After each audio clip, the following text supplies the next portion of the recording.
প্রিয় দর্শকবৃন্দু, আপনার শখের বাজরিগার পাখিকে প্রতিনিয়ত কী খাদ্য দেওয়া উচিত তা নিয়ে আজকের এই ভিডিও।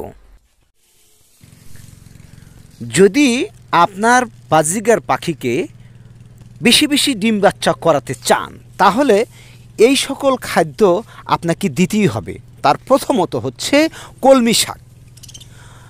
প্রিয় দর্শকবিন্দু, কলমি শাক বাজরিগার পাখির জন্য সবচেয়ে উপকারী পুষ্টিকর একটি খাদ্য।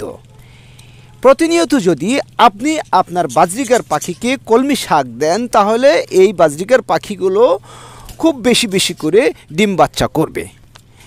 আপনি যদি একটি একজোড়া বাজরিগার পাখিকে প্রতিনিয়ত এই কলমি শাকগুলো দেন তাহলে তারা খুব মজা করে খাবে এবং তাদের শরীরে যতগুলো খাদ্যের চাহিদা আছে সবগুলো মেটাতে পারে এই কলমি শাক।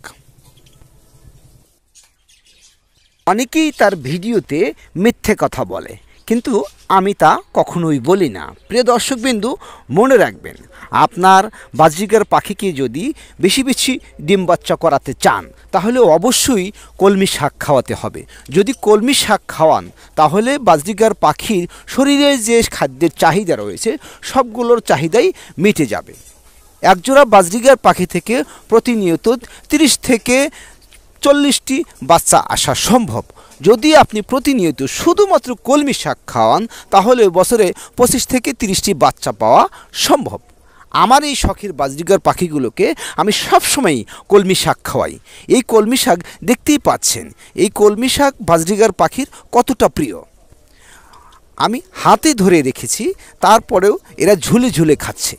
বাজরিগার পাখির জন্য কলমি শাক যে কত বেশি উপকারী তা আপনাদেরকে বলে বোঝাতে পারবো না। আমরা বাজার থেকে যে সমস্ত খাদ্য এনে খাওয়াই, বিভিন্ন ধরনের মিশ্রণ এনে খাওয়াই, মিল্লেট খাওয়াই, চীনা বাদাম, কাউন, সূর্যমুখী বীজ এবং কুসুম ফুলের বীজ, অনেক অনেক খাদ্য আমরা বাজার থেকে কিনে এনে খাওয়াই, যার কেজি প্রতি পড়ে কত 120 টাকা। এখন 1 কেজি মিশ্রিত খাদ্যের দাম পড়ে 120 টাকা। সেই ক্ষেত্রে যদি আপনি প্রতিনিয়ত 1 মুঠ করে কলমি শাক দিতে পারেন তো প্রিয় দর্শকবিন্দু, যদি আপনি এই বিকল্প পদ্ধতিটা বেছে নিতে পারেন তাহলে আপনি সহজেই অনেক খরচ থেকে বেঁচে যাবেন। কলমি শাক বাজার থেকে যদি 10 টাকার কলমি শাক নিয়ে আসেন তাহলে 20টা পাখির জন্য যথেষ্ট। আমার যে বাজরিগার পাখিগুলো রয়েছে আমি তাদের জন্য ছাদে টবে করে কলমি শাক লাগিয়েছি। আমি প্রতিনিয়ত সেখান থেকে 1 মুঠ করে কলমি শাক এনে তাদেরকে কখনো একবারে দিই, আবার কখনো কখনো কেটে কেটে কুচি কুচি করে দিই।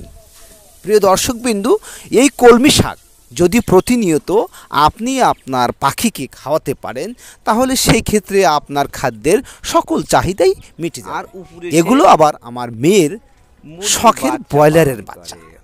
এই পাগল মেয়েটা এই ব্রয়লারের বাচ্চাগুলো পালন করেছে, তারও শখ মোবাইলে ভিডিওতে উঠবে।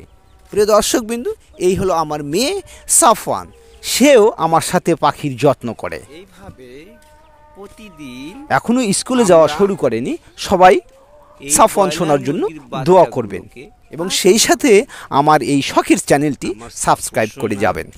তাসিন শোনা এরা সবাই এই বাচ্চাগুলোকে অনেক বেশি। সাফওয়ান, এখানে কি করছো?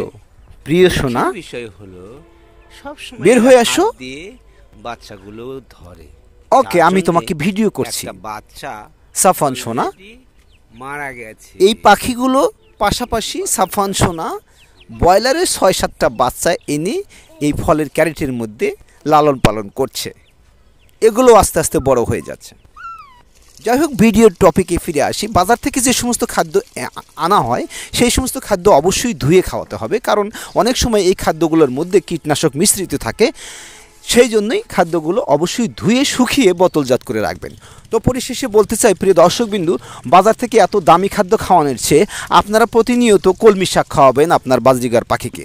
যদি বাজরিগার পাখিকে প্রতিনিয়ত 1 মুঠ কলমি শাক দিতে পারেন তাহলে বাজরিগার পাখিগুলো সবসময় সেই কলমি শাক খেয়ে তাদের ক্ষুধা নিবারণ করতে পারবে।